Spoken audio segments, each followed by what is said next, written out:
Well, over the past few months, there's been a surge of companies partnering with Tesla to gain access to the largest charging network in the United States. Mercedes-Benz marks the latest automaker to have done so.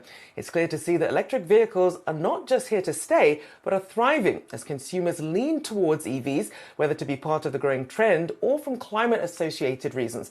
Now, Flash is focused on accelerating the growth of smart cities across the United States by offering cloud-based software to assist with parking management and access to electric vehicle charging stations. Let's bring in Flash VP of Utility Marketing Development, Matt McCaffrey, to discuss more about the growing interest in the EV space and, of course, the development of charging stations. Good to have you here. So we do have a lot of sort of differing standards as to how soon we're going to be ready for to meet the sort of demand we have for EVs versus the infrastructure that's currently available. How would you characterize where we are now in the charging space? Thanks for having me on, Rachelle. So I think that I can speak for a lot of people in the industry that we have been expecting that there's going to be one standard for charging plugs. And what we're seeing now is that Tesla is winning that battle with their North American charging standard plug. So we see this as a good thing. This creates more consumer confidence across the board. So if someone is making that decision to buy an EV, they're not thinking about one charging network that's going to work with their vehicle and one charging network that isn't. So the sooner that we get to that single charging standard, the better it is for consumers, the better it is for the energy landscape, and the better it is for companies that are moving forward in this space like Flash. And so then in terms of accessibility, how far are we away from the needs people have? Because, some people can charge from home, but I'm looking at the data on your website, 72% of drivers will need a place to charge away from home. So how close are we to that? Well, we have a lot of work to do. So there are about 11,000 level 2 or AC charging stations across the US. That may sound like a lot, but when you compare that to 130,000 filling stations for gasoline, we have a long way to go. So about a third of Americans live in multifamily housing, and even more Americans don't have access to off-street parking. So that takes away that convenience charging, the convenience of having an EV, of being able to charge at night, being able to charge when the car is sitting idle. And it's important to remember that light-duty vehicles spend about 95% of their useful lives idle. So we need to bring the charging infrastructure to where the cars are versus this destination fueling model that we've all grown up with, right?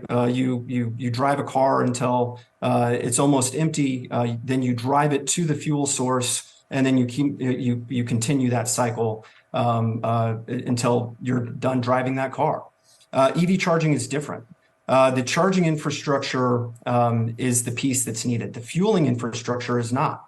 We have the fueling infrastructure for electric vehicles under our feet, over our heads, just about everywhere we go every day. And so we need to make a serious effort as an industry and across the country to provide that level 2 charging where people work, where people live, where people go to events, and where they recreate. And that's what that's really our goal as a company at Flash. And I know we talk a lot about the demand, but the demand doesn't seem to be equally spread, especially when you look across the United States. So talk about the difference between what we're seeing with urban drivers versus in the suburbs and rural, and what that means in terms of how we should be viewing demand for EVs. Yeah, so we're really focused on the urban environment because as you just were showing on the screen there, we're in over 11,000 sites across the U.S. We're in every major urban center in the U.S. And we're focused on those urban users where the density is the highest, and also where congestion from a utility distribution network perspective is also the highest. So that's why we focus on level 2 charging. Now, in terms of different customer segments and who's adopting EVs and how we're going to get to wider adoption, we really need all the solutions to create that consumer confidence. So we do need that roadside DC fast charging, that destination charging infrastructure in place, which through the Infrastructure Act and through the bipartisan infrastructure law, I should say, we're making that investment at the national level. But we also need to have that relative ubiquity of level two charging, where people are parking and where they're shopping, where their cars are sitting idle, like I was saying before, to convince consumers that this is a choice that makes sense for all of them. So for investors, operators, and consumers who are looking at this, I know you talk about the three stages of vehicle to grid technology. What does that mean? What should they be focusing on then in terms of the next evolution of where we are now when it comes to EV charging? Well, vehicle to grid technology is really enticing, and the industry's been talking about this for years. The ability to use the battery charge in these mobile sources to flow back into the grid and to balance out other demand on the grid is where we are going in the future, but it's going to take a few years to get there. If you think about what is required for vehicle to grid, you need coordination with the vehicle manufacturers, with the charging stations, with the software that runs on both of them, with the utilities and their distribution networks, and where applicable, the wholesale power markets. And then you have to do that in a way that makes sense to customers. That's a really complicated dance with a lot of partners. We are going to get there, but it's probably not going to be in 2024 or 2025, probably by the end of the decade.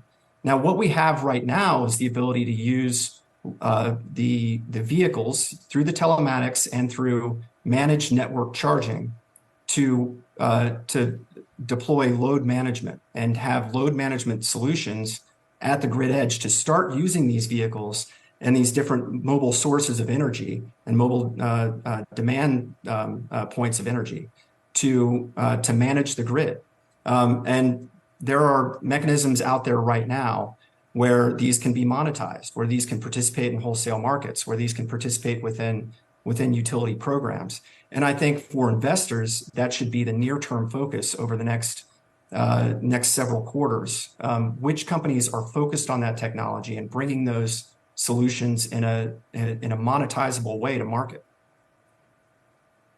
I do appreciate you joining us with your insights. Flash VP of Utility Marketing Development, Matt McCaffrey, thank you so much.